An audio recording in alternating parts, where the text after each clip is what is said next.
if anyone is like a slight economic nerd like me, you probably hate tariffs, because tariffs are one of the dumbest thing that governments do. Tariffs, what a lot of people think tariffs are, is just raising taxes on companies in other countries, but that's not really the case. Tariffs just get passed on to the consumer, and that's why pretty much every economist who's ever lived will tell you, "Hey, yeah, we shouldn't have tariffs. We should have free trade," because what tariffs do is increase the cost for no reason. Basic economic 101, supply, demand. The higher the supply, and the lower the demand, the cheaper the good is, right? And so it sets the price not at where supply meets demand, but just wherever the government wants to basically set it at. And that's what Biden is doing with his tariffs on Chinese EVs. So he's putting 100% tariff on electric cars coming from China. And what he's saying he's doing this for is actually kind of correct. He's just saying it in an incredibly euphemistic way. But the argument being made by Biden is that he needs to protect the American auto industry, that China is subsidizing these vehicles at unfair market prices, and it's going to destroy the American auto industry, and we need to stop them with their unfair trade practices. So we're going to put tariffs on their cars, which it could destroy the American auto industry. Not going to fucking lie, but that's the American auto industry's fault. Because what China has done is it spent the last 10 years essentially being like, okay, because Chinese cars don't have a good rep, but they wanted to build an auto industry. So like, what kinds of cars are the big prestige countries making? Your Germanys, your Englands, even your Japan. Japan has a very good reputation for cars. Your American companies.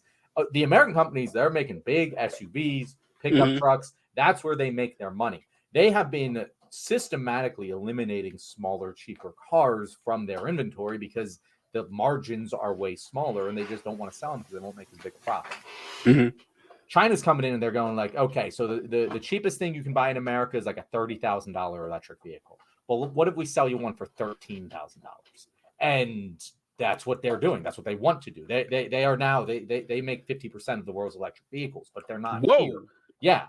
Because and to be fair, a lot of that is domestic in China, and there's just so many fucking people that, it's highly just in China. Just like, some of the biggest music stars are in China because they're just so many Chinese people, but they aren't as well known as other international stars. But anyway, same thing kind of happening here where you basically have this market deficit that has been created by the American auto industry because they refuse to make cheaper, more affordable electric vehicles. China is like, we'll fill that. We'll make these cars that you guys are going to want. And the American auto industry cried to Joe Biden, was like, we can't let them do that. It's going to destroy us. And so now we are not going to have the option to buy these cars at the affordable price. They're going to be the same price as the American cars. And it's just a cost that's going to be passed on to us, and no one's going to buy them, but it is going to save the American auto industry. And that is why I'm very upset about this, because this is something Trump did. And we all got mad at Trump when he put tariffs on Chinese steel. And it caused prices to increase across the board here in America. And that's exactly what's happening here. Plus, this is a situation where it's also damaging the environment, because this would make electric vehicles accessible to a whole new swath of the American market. But it's not going to happen now because Joe Biden wants to protect corporate profits of the auto manufacturers.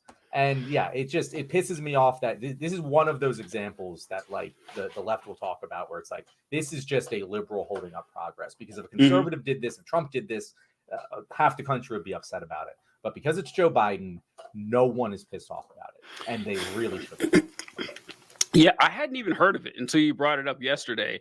And then I was reading about it. So, man, I'm glad you said what you said, because I was thinking from what the bare stuff I got from this, I'm like, I don't think I like this. I mean, I'm not super well versed in it, but it didn't seem cool to me.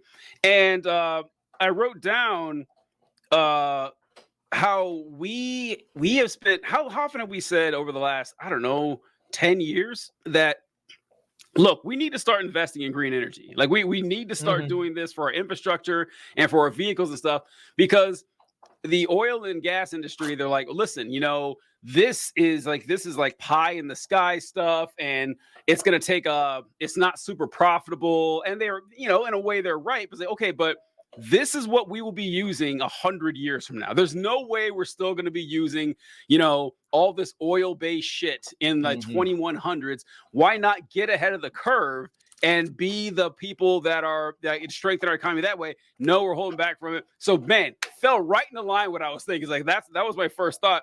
And my second thought was Trump with the steel tariffs, because back then I remember all the liberals losing their minds, saying, "Oh man, these tariffs are going to be awful. They're going to put us in a trade war with China." Has there been word on this? Because the Chinese, I imagine, are going to retaliate if we put. I've never even heard of 100% tariff. I'm sure they exist, but I've never heard of a tariff. Originally, it was 25%. I saw before he raised it to 100, but 100 is insanity, man. Yeah. And I imagine China is not going to be cool with that. They're going to go tit for tat on this. Yeah, they are. I mean, they did it when Trump put the tariffs on steel. Like it just hurts because it causes a trade war. It hurts everybody, and all of these costs just get passed to the consumers in both countries, and it hurts everyone. No one benefits from this. Or actually, I disagree. I was wrong. It does benefit people. It benefits the owners of American auto companies. That's the only people it benefits. Because here's the thing. Who's in there? Narrator said tariffs are inherently bad. They can be used to mitigate anti-competitive economic practices. So, yes, they could be used theoretically in a positive way if, I don't know, I'm a small island nation and I have a key export that runs my economy, and a big Western company wants to come in that has like half the GDP of my entire country, wants to come in and just destroy the price of my product by offering it at a below market rate price, and then buy up all of the land here and then be able to just take it over. Yeah, in that situation, tariffs would be a valuable thing for that country to implement because it's an anti-competitive practice. We have laws about that here in America. Like, countries can't do that here in America, and that would make sense. I can't think of a very good reason why the largest economy in the world would ever need to have protectorate tariffs. But there are occasions where tariffs are going to work. But that's the thing. Like, people are arguing, oh, this it's because China's being anti-competitive. I spent some time looking into this. And from every report I could find, if you were to get, because everyone's like, "Oh, China's subsidizing their auto industry," so good for them. No profit-driven company can compete with them. I'm like, first of all, that doesn't really fucking matter to me. Okay, right? Yeah, it's not my fault that your company needs profit to exist. Theirs doesn't. But if you were to guess at how much China has subsidized the EV industry, based off of what people are saying, we need these tariffs in order to combat their unfair economic practices. How much would you guess that China? 50%. Yeah, 50. It's got to be massive, right? Just pure American dollars. How much tax subsidies do you think they've given to Chinese EV companies? Oh, how much? I have no idea. What? Between 2009 and 2022, they've given $29 billion in subsidies. That is a fucking rounding error in American subsidies. We gave $80 billion to 2 American auto manufacturers in 2009 alone to bail them out. This is it, to argue that China is the one with the unfair subsidies in this particular instance is absolutely fucking insane, and it doesn't make any sense. I want to congratulate Mr. Hyatt for saying 30 billion. It's like, oh, it's 1 billion off. You don't gotta.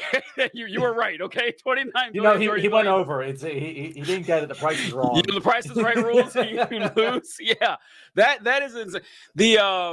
Narrator said that, no, I agree. These tariffs are almost entirely political, but also economic to make up for the U.S. failure. Yeah, that's what John was talking about, how that's our own fault, for not investing. I like what you said, too. Hey, it's not my fault that your company needs profit to survive and theirs doesn't. What are you bitching about? I was thinking about the tariffs. It's just that's capitalism, bitch. There you go. This is what you wanted, right? This is what you want. It's like when people whine that social media networks kick them off for violating terms of service, and they're the biggest capitalists on earth. Okay, right? You want this system where one dude gets to make all the rules for everybody else, right? And about the tariffs. So you're thinking of different ways that the largest nation on earth, the most powerful nation on earth, would need tariffs. And I was trying to think like the examples of tariffs in our history. We weren't the most powerful economy in the world back then, but a lot of times when you hear people talk about the Civil War and they'll try to say that it was about anything other than slavery, they'll just grasp at anything. They'll talk about tariffs and how the South was mad about tariffs that were set upon them, because there was this system in the South where they kind of had this deal that the South would produce raw materials and sell them to the North, and the North would provide finished goods that the Southerners would buy from them. And these finished goods included like machines and tools and stuff you needed to operate on the farm, and plantations. But the British folks were importing tools as well at a cheaper price than Northern manufacturers could compete with. So the government put tariffs on these British goods. So, they would buy stuff from the North and not the South, and not collapse, the economy and everything. And the Southerners were kind of mad about that. I mean, it was a distant second from the whole slavery thing, and the tools were for slavery. So, I mean, it's still connected one way or the other. But yeah, there could be definite uses for tariffs in certain situations, but in stuff like this and what we've seen in recent history, it's all economic shit. Like tariffs and embargoes. Like the embargo against Cuba was absolutely the finished and unfinished goods for American North and South reminds me of global North.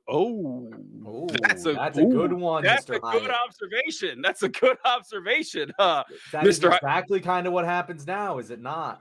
I mean that is, talking about global North and South. I know China isn't like global South necessarily, right? But like China is a country which 30, 40 years ago is in bad economic straits. Yes. A lot of the global South, and also, victim of massive imperialism. We were talking about what Japan did yesterday in the 1920s to 40s. They don't get nearly enough shit, folks. They don't get nearly enough shit for all the stuff they did.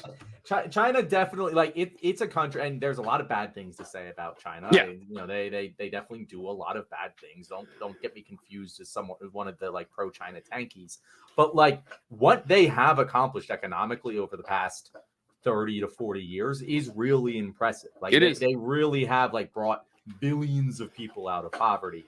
In like actually for seriously, like just did that through planning and public works programs, and it is impressive. And that is exactly, like, if you talk to like a fucking libertarian, they'll also fucking hate tariffs. And libertarians are right a lot of the time when it comes to things like that, because it's government intervention in the free market, which only hurts the consumer. Government intervention can be good when it helps the consumer and helps the common person, but tariffs like this only hurt the consumer. We are hurt because we can't purchase $13,000 electric vehicles.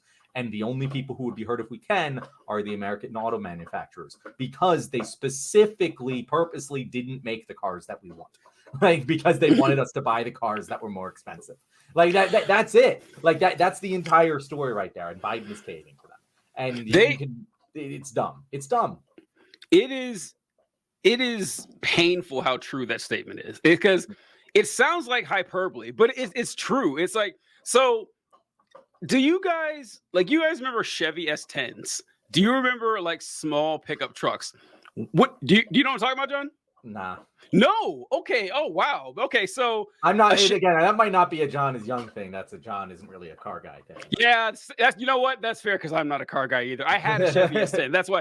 But so like a truck that you'll see today, you'll see like F-150s and, Dodge Rams and stuff.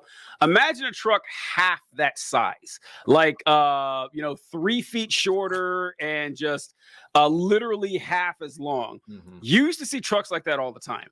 And you never see those trucks anymore. If you do, they're old. They're all old trucks. And everyone buys like these massive, XLT extended cab trucks, because you can't buy those small trucks anymore. Mm-hmm. Companies don't make them because the profit return isn't big enough to justify them being made. And I didn't even notice this, because I had a Chevy S10 that I wrecked like 10, 12 years ago or something.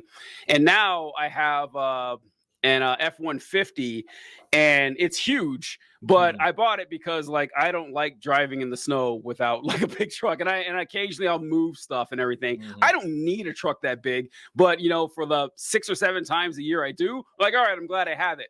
And I never even noticed that you couldn't even find small trucks anymore. They just don't make them because, you know, like they don't care what the consumer needs, because your average person doesn't need like a and it's always funny too that I do hate having a truck like that, because I get lumped in with like, you know, the small business owner who thinks that he's working class with his $80,000 truck. Fuck you. You know, I hear you're this regular guy and shit. I hate the class of people that's involved in it, but that's a good point that, you know, companies don't make what consumers need. They make what makes them money.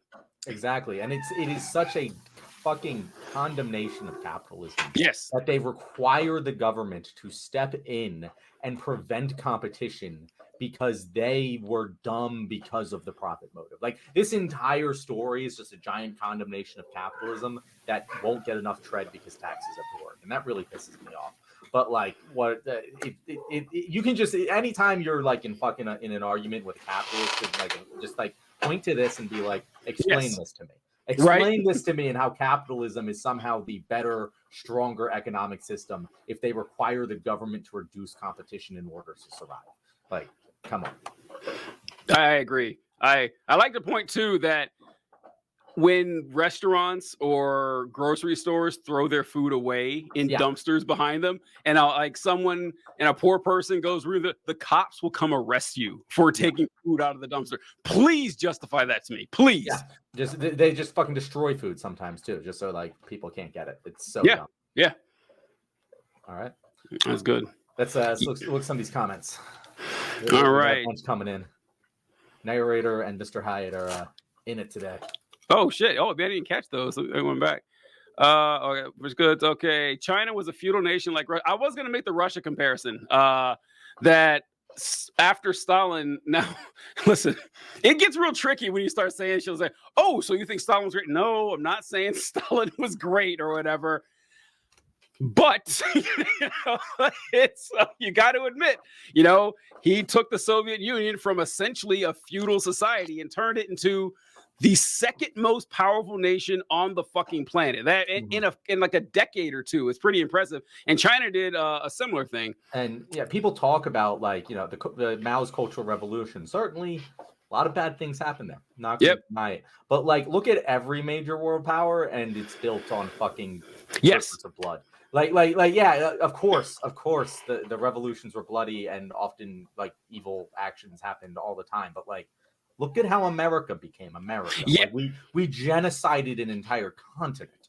Like it's not, and I don't say that in like it's obvious. No. Look at how many Native Americans there were, and look at how many there are now. I don't think anyone can argue a genocide didn't occur. Back in the 90s, I remember Chris Rock doing a special, and he made a really funny joke, really dark, funny joke, where he talked about how whenever you like in boxing or whatever, it's like white guys used to dominate boxing, and then, you know, black people showed up, and then black people started winning all the boxing matches, and then you got like a bunch of like Filipinos and you know, Mexican fighters, and they're winning now. And he says, I'm just waiting for a Native American boxer, because it seems the lower you get on the socioeconomic ladder, the better boxer you are. And then he says, like, you know, the Native Americans got fucked over really bad, because he's like, when's the last time you ever saw 2 Native Americans at the same time? I was like, oh my God, that's true. You don't. And I talked about Oklahoma. Then there was a large Native population there, but it is wild. Like, because you're right, like whenever they talk about, you know, Russia or China and how, yeah, it was like horrible. There was famine, there was blood, there was death, and there was slaughter. And it was concentrated into a couple of decades. And so they essentially did in 10 or 20 years what we did in a couple hundred years, and what Europe did over 500 years. And it was kind of dragged out, so it didn't seem as bad. But yeah, the numbers are comparable, that, you know, building a modern society, and once again, not saying it's good or whatever, but you don't have a leg to stand on if you're going to say the United States is good and it's great. Sure, they massacred millions of Native Americans. Sure, they enslaved millions of Africans and built this whole continent off free labor. No, you don't get to just like pretend that didn't happen. Have you noticed the same people who get upset when you say America, America and capitalism and everything was built on slavery, are also the same people who say that communism killed hundreds of millions of people through starvation? It's just like, no, communism didn't do that. A corrupt government did. And same thing in fucking America. How about that? Capitalism didn't do a lot of the bad things in America. It did do a lot of the bad things in America, but there's many things that were just done by fucking asshole politicians. Well, they can't on the one hand say communism necessitates all this death and murder because it happened under communism, and then say, well, it happened under capitalism, but hey, things be that way. No, you can't have it both ways. I'm sorry. Let's see.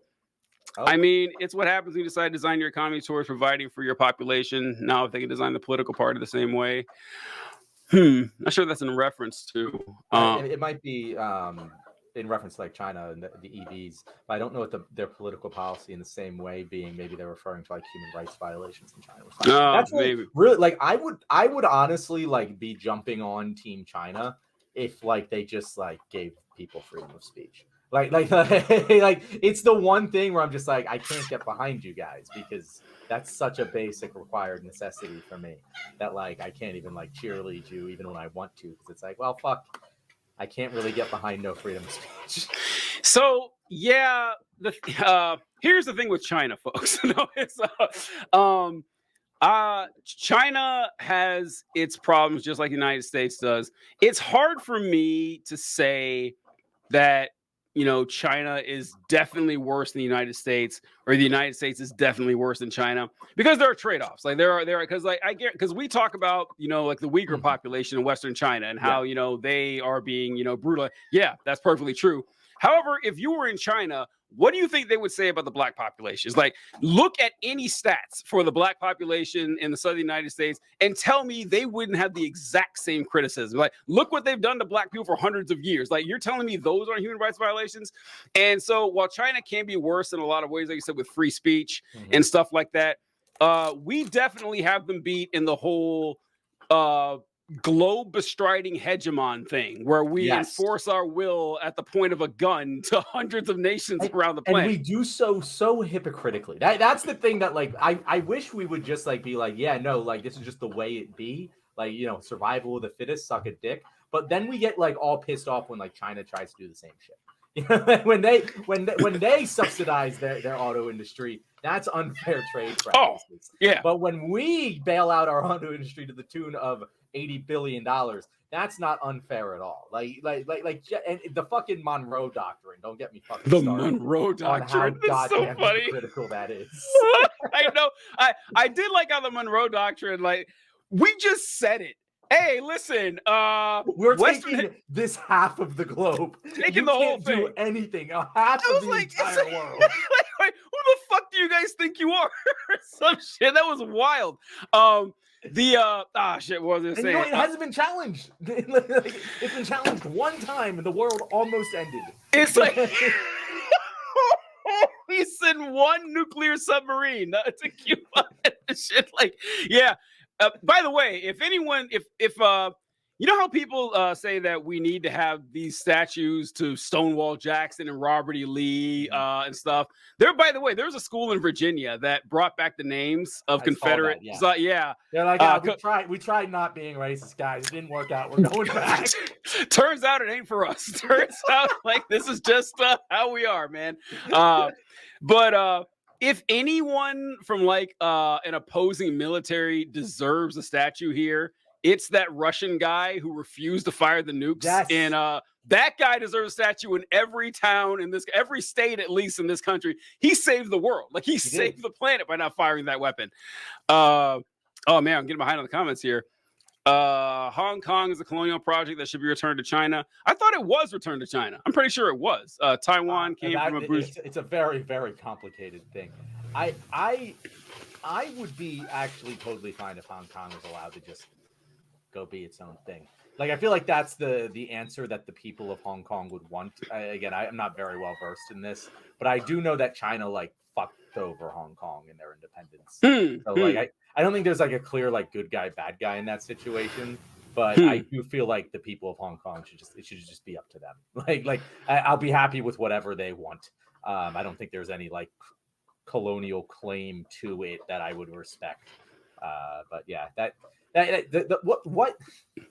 what England did to, and Europe in general to China during like the fucking have you ever studied the fucking like spice wars? Oh, those are great. Like it's insane what like they just like basically like if you take a look at what fucking Purdue Pharma has done to America, imagine like a government doing that to another country to a much larger scale and just getting an entire country addicted to opioids and doing it just so that they can continue to trade for spices. Like it's insane. It is funny to read about that like opening up China and Japan to trade and how it went. Like it always went the same way. They always showed up. They're like, "Hey, you guys have some cool stuff here. We should do some small trading." Like, all right, cool. And then they're like, all right, well, first we're getting the raw end of the stick here. A lot of these trades. Also, like in China, especially with the spice, like a lot of our population is getting addicted to drugs, and we don't kind of like that. So we'd rather not do it. Okay, fine. And they come back 6 months later with the Navy. It's like, yeah, these cannons say you're going to trade with us. Like, okay, all right. All right, guys, thank you very much. You have once again made it to the end of the show. And if this is your first time making it to the end of the show, thank you even more. You're excellent. You help feed the algorithm. Just like and subscribe to finish the deal. If you like what you saw here, remember that we do this live every Thursday from 6 to 8. Technically, right now, it's from 7 to 9. We might be changing that, but Thursdays, be here. Wednesdays, also from 6:30 to 7:30. We are live every single week. TJ, what do you have to end this with? Look, guys, we appreciate you watching, all of you. It's been really great. Be sure to check out our other videos. Whichever one you watched, I highly recommend you check out the video we did talking about Joe Biden and Donald Trump's debate, because at the end, you'll find out why I had to check myself in the hospital getting third-degree burns from Rachel's kid. So check it out. We sure love to have you there. See you next time, folks.